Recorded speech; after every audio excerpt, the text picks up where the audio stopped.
Peace team, welcome to the Vision Writers program. In this program, you're going to be learning how to use writing, or what some call graffiti, to communicate a message about the present state of the world and the things that we would like to see in the world to come. So, welcome Vision Writers. Let's get busy.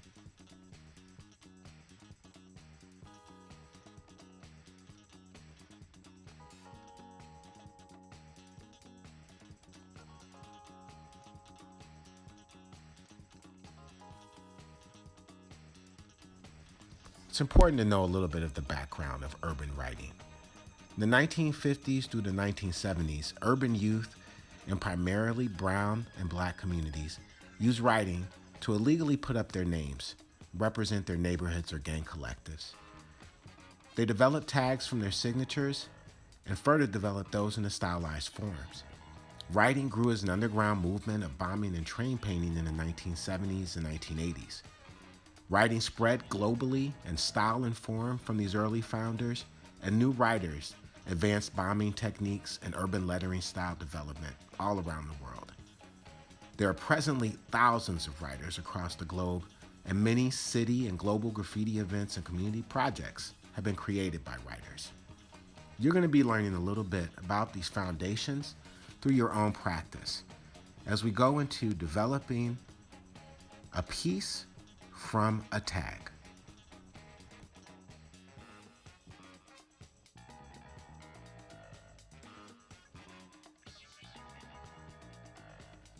So there are going to be some supplies and materials, some books, some resources that you're going to be using as part of this course. I'm going to start off with some of the books.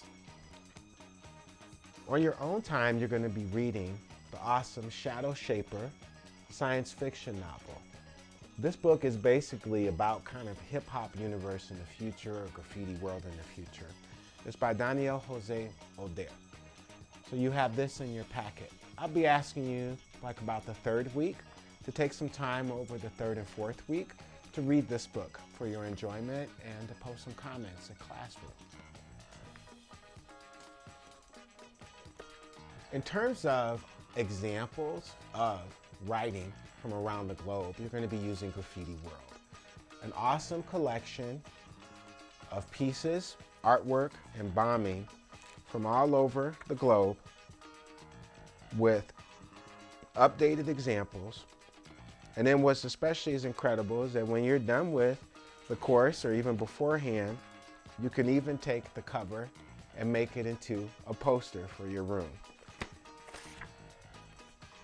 Graffiti World. As a reference text for the directions that I'll be giving you in your assignments for developing your pieces, studying additional styles, and looking at the history of graffiti, you're going to be using the awesome Graffiti School book. Graffiti School covers a variety of different style developments, lettering, forms, and flow, especially with this incredible historical background at the very beginning. The very first week, I'll be asking you to read that historical background and to write down some notes so that you can think about the things that you're learning and hold on to them to pass them on to others. In terms of art supplies, base art supply will be your pencil set. With your pencils, that'll be what you'll be using to do some of your practice tags, to do some of your tagging to thicker blocked off lettering, and then you'll be going ahead and then outlining, filling in with colored pencils, markers, and additional materials. In this set, you'll have various pencils, a sharpener, and an eraser. Color pencils. You'll be using color pencils to practice some of the fill-ins, some of the colors, and you'll be using markers to do that as well. We'll be beginning with color pencils because they have kind of a softer effect so that you can learn a little bit about color fading. Then you'll transition to markers. Be asking you sometimes to do fill-ins of your drawn pieces with color pencil and then to outline in marker. The marker sets. You have a multicolor Sharpie marker set that you'll be using primarily for doing outlines, for doing tags in your sketchbooks, and also for coloring if you would like. As we get into the second and third week, I'm really going to be asking you to go off and play games and enjoy yourself, really diversifying your coloring techniques. For filling in, for doing larger illustrations in our sketchbooks, you'll be using this multicolor set. This multicolor set has thick and thin sides to each marker. So this is perfect because basically you'll be able to do fill-ins, outlines, and blends, because there's also a blender marker in here. The traditional tools of a writer in their black books. And speaking of black books, of course, where will you be drawing all of these awesome things in? You'll be using a spiral black book. Everyone should have 2 of these.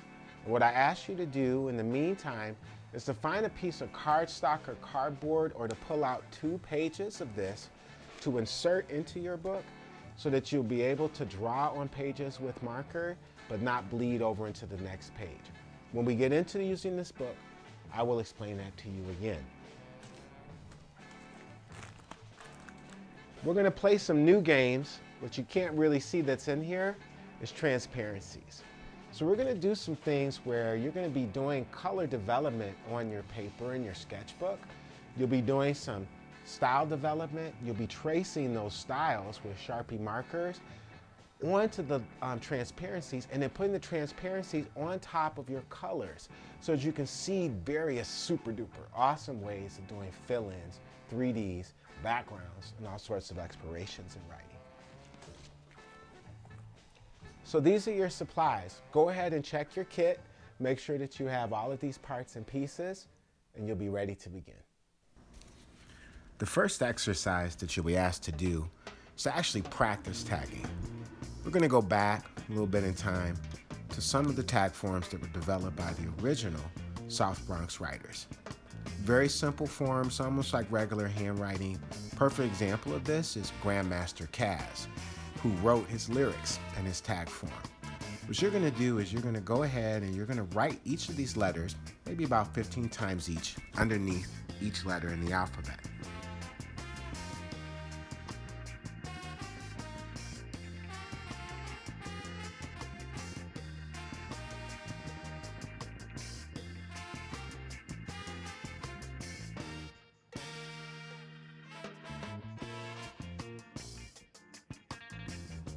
Now this tag form is a little different. If you notice, it swings to the left a little bit, has sharp edges. This is an evolution of the South Bronx tag form as it traveled across the United States, and this is a form that we developed and we use here in Chicago, a form that's also used in the derivative way in California. When you're doing this form, make sure that you keep your lean to the left. If you have to turn your page to get that lean, that's totally okay. Again, you want to write as many of each letter underneath the letter as possible. In this way, you'll be training your hand mechanically to be able to write these particular tag forms.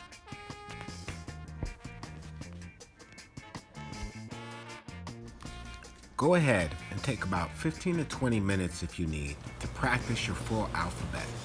And while you're doing so, let's see what Sano from LA can tell us a little bit about tagging to get your flow going.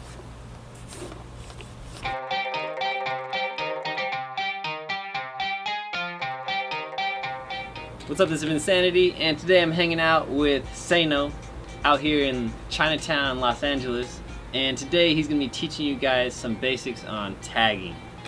Hey, what's up everybody? That's right, my name is Sano, S-A-N-O, also known as Sano-ism. A simple art, nice outline, sunny and nice outside. Stealth assassin ninja operation. Styles always number one. I represent 3 different crews, CST, RTN, and What Crew. That's Cleveland Scribe Tribe, rocking the nation, and we hate all toys. I've been doing graffiti since 1983, and You know, I do this thing popularly known as graffiti, what we call writing or style writing. I'm going to show you guys a little bit about tagging, maybe cover a little bit of history, and just try to show you how to have a stylish tag. And with that said, I guess we can get started.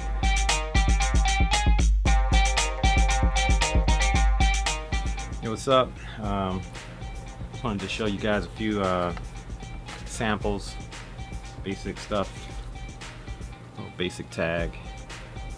So just a little bit of history here. You know, again, I started painting in '83, but I think tagging's been around since the beginning of recorded history. So that's the beginning of writing. But more formally, I think you know, like New York City style tagging, it probably goes into like the mid to late '60s.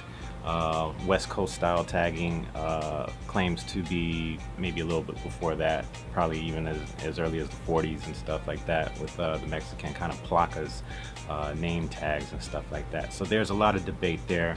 But again, I started tagging in 1983 after seeing a piece that said "Hip Hop Don't Stop." So these are some of my basic kind of drippy tags and stuff, little stack letters and stuff. I like to also practice doing full alphabets. This is important because you don't want to not be able to do a certain letter. This is of a pretty straightforward style though, right here. You can call it a straight letter style. Here's a few examples of just some different styles, different hand styles, if you will. And the thing with lettering styles is you want to, like, you know, have like a good flow to your name. So we'll get into all that in a moment. Keep in mind, you know, there's some mechanics to the letters. I have an Old English style example here. There's parts to the letters here, like these headers and footers, or these caps on the tops and bottoms are called serifs. So you want to figure out, you know, if your letters are serif or sans serif or without the serif. Also, you know, there's the body of the letter, there's the baseline, just some things to keep in mind when you're trying to figure out how to, you know, make your letters proportion and make your tag look really balanced and everything. Just some more examples, more Old English calligraphy style, and then more of the tagging style. This would be like a more West Coast kind of style thing here. This is like a cursive style, some verticals, stack letter, one-liners. And again, just basic practice. Here, you know, I want to show, like, you know, this is kind of typically what you learn in school or whatnot. You learn how to do printed lettering, you learn how to do cursive lettering. So today I'm going to get into tagging styles and how to make your styles look a little fresher. And what I'm showing here is there is a printed style, and then there's also like a cursive style and stuff within tagging. So tagging, it's like dancing with letters. I love letters, right? So let's get down. That's how my basic tag goes. You can see this thing on.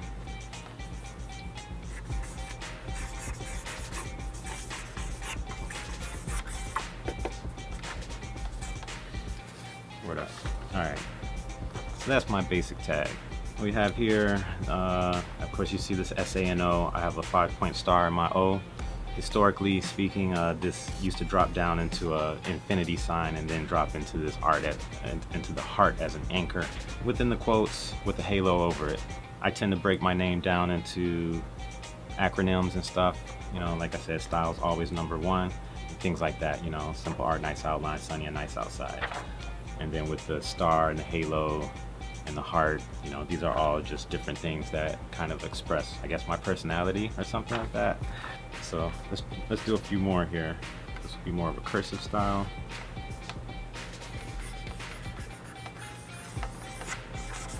With the arrow. And notice I'm not really taking a whole lot of time, you know, and trying to sketch out the letters. It is a signature, so I'm signing it. You want to balance speed and style, so you don't want to do this too slow. You want to do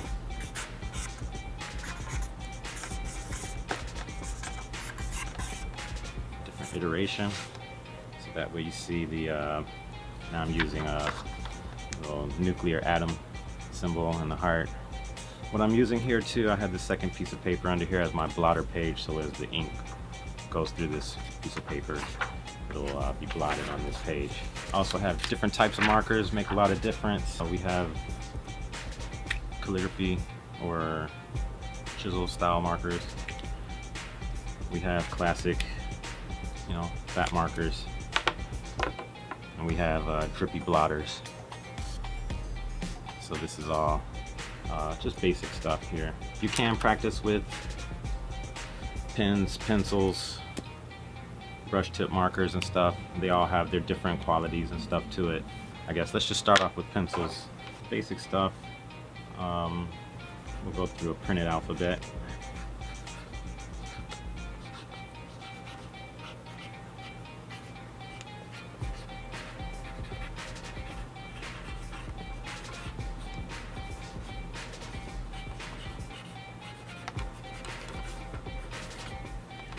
So some things that I'm doing here are some things I want to keep in mind, because of course you know the basic stuff between like printed and cursive and stuff. So some of the drills that I like to keep in mind that we should touch on is how to lean your letters back or forward, right? So sometimes I kind of do these kind of things, do drills where I'm just down strokes leaning back, or up, or leaning forward, down, up, forwards, right? Let's see, these will be counterclockwise, leaning forward circles, leaning back, overhand. Oh, maybe I need to practice that more. But you get the idea. These are basic components of lettering. So when you get into taking your, let's say an A for example, that's a basic A. Let's make it even more basic. Boom, right? So if I lean it back, practice this kind of thing. Maybe I want to make it more block style, like that. Curve it out a little bit. Let's say we can, lean it forward. We do this kind of stuff because it's like you never know how your letters are going to fit. So this will make sense a little later when we pull it all together. But I want to show you how the letters are kind of bouncing from leaning back to forward here. So I like to do letter drills and how many different ways I can do a certain letter, including upper and lowercase lettering and stuff. So maybe, if I even want to get into lowercase a's, I'm trying to loosen up. I'm not trying to, like usually you might do an A and it's like really thought out, really rigid kind of stuff like this. Here you just want to just kind of loosen up. Lowercase a flow on, or even with these kind of ascenders. So yeah, letters have ascenders and descenders. That's the top parts of the letters, or the bottom parts, like on a G, J, or Q, or something like that. Again, there's body casing. So that's the casing of the letters. So if you look at a line of type and you see something like A, let's see, we're going to do A, B, C, D, G. So this is the body of the lettering here, and then these are ascenders and these are descenders. Okay, this is important because as we get to pushing and pulling these letters, right? Let's do a B. We want to. I'm always trying to start off with something stylish, right? I mean, because the basic B is more like that, but I want my B's to kind of flow one way or the other, or so this is more curvy, this is more blocky. But I'm stretching it out in different points, different directions. These extenders here start turning into calligraphic kind of additions to the letter. So maybe I start doing little swashes like that. Let's see a C. Different iterations of C's.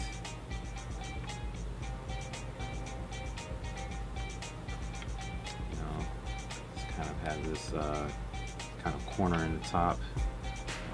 This would be a serif C, these two in there. You know, again, you can lean them forward or lean them backwards or forwards, because you never know how you're going to fit these letters together later on.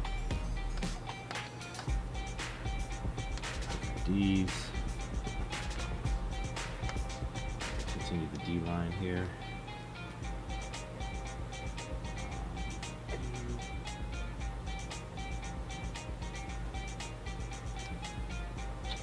Lowercase d's.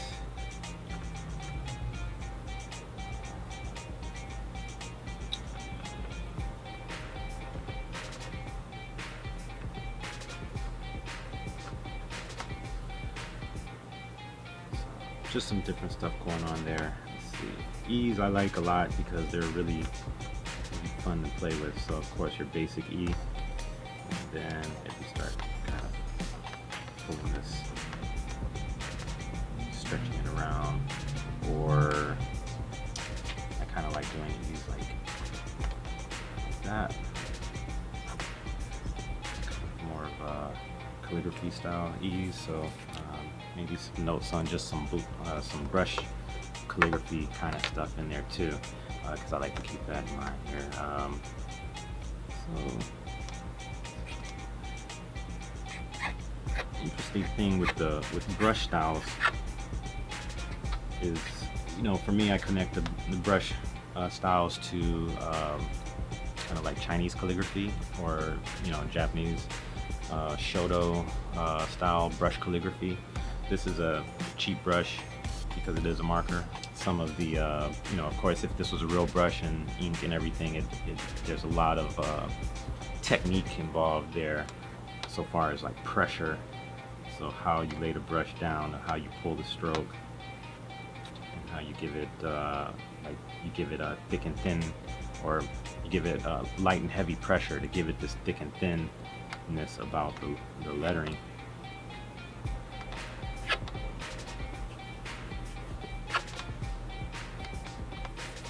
Kind of sloppy because I'm thinking too hard here. Let's do another one.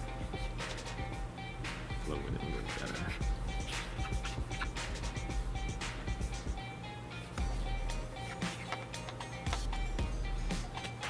So a lot of different pressure involved here. If you see how I'm fitting different letters together, I started off with the uppercase A, and I have lowercase a's in here. I guess this could be a lowercase n, or what I think of as a backwards uppercase n. And actually what I'll do is I'll show you a little bit of how my style, or my tag, actually developed, even from when I started tagging. Maybe my tag was more like doing stuff like this.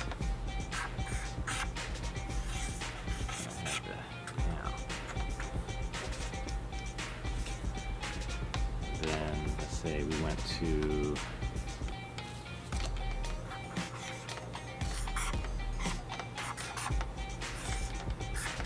just do the target in there, and I also start. We could do one of these, a little cloud around it. So my style is more kind of a East Coast style, even though I'm from Cleveland, but I like all kind of styles from all over the world and everything. I would also say, like, you know, maybe Philly style is a good style to check out too, and doing the wickets. And wickets are kind of based on calligraphy and cursive. And so let's say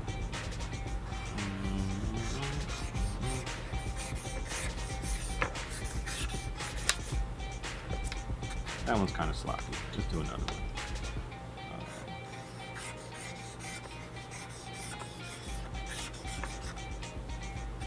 That one's a little better. So the first one up here, we lost control. The bottom one here is a lot cleaner. So far as Philly wicket styles, they're really thin, skinny, and very tall. Usually when you're doing this kind of tag, they're from the ground to as high as you can reach up.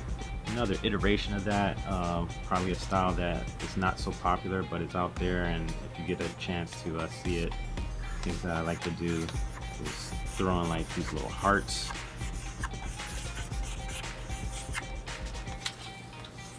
I don't know if that's, so the style tends to evolve into kind of a wild style where you're adding extra elements, and here each letter has its own heart, but there's a lot of overlap in here, so I know it gets kind of hard to read. For folks that do a lot of this kind of stuff, we can kind of piece it together, so to speak. Maybe kind of the West Coast plaka style is really heavily based on Old English calligraphy. I am not a gangster, but the gangsters have their own style. Again, really heavily based on Old English calligraphy. So this is more of a West Coast style. This is definitely more, these are definitely more East Coast styles. Let's get some fat marker stuff going on here. I got a calligraphy tip, chisel tip, so it's thinner and wider. Wide and thin, thick and thins. Calligraphy tips, good for doing calligraphy.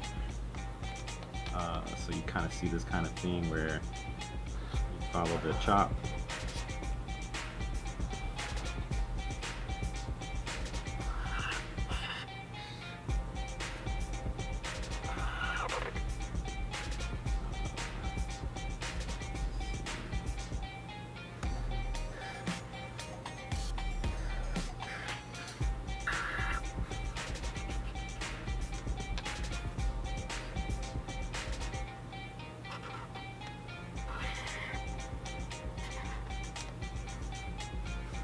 So tagging has its roots in calligraphy. I'm doing the scramble, Soul Train scramble board version of my name, so it's not in order. You have to figure it out.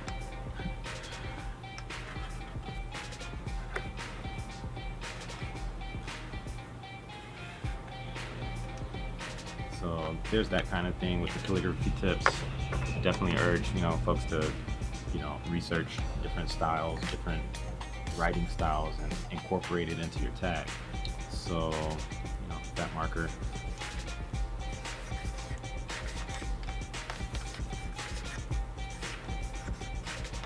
Arrows, hearts,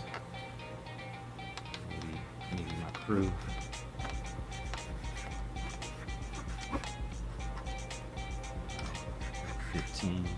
2015, definitely like stuff like that. I'll just do some straight, actually, because we have the drippy blotter too. These can get messy. You can squeeze them and they'll drip. Just kind of load it up.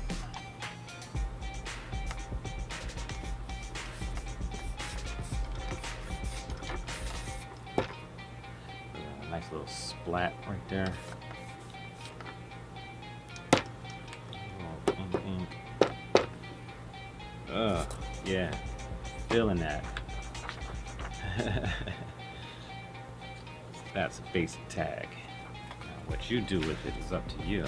These aren't the rules, these are just guidelines. And hopefully something that you can follow in developing your own style, because that's the key. Okay, so with all of that said, some simple assignments that you guys can do, again, are the straight lettering. If you have a fat marker, I would suggest doing just full page. Just keep a stack of regular copy paper and do the whole full page deal like that.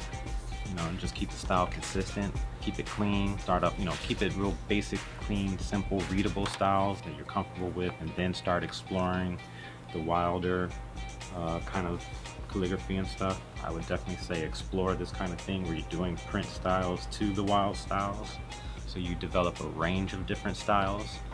Take up the whole paper, turn your practice into play, basically, because if you're not having fun doing it, it'll show through your letters. So don't limit yourself, have fun with it, and keep styling on them.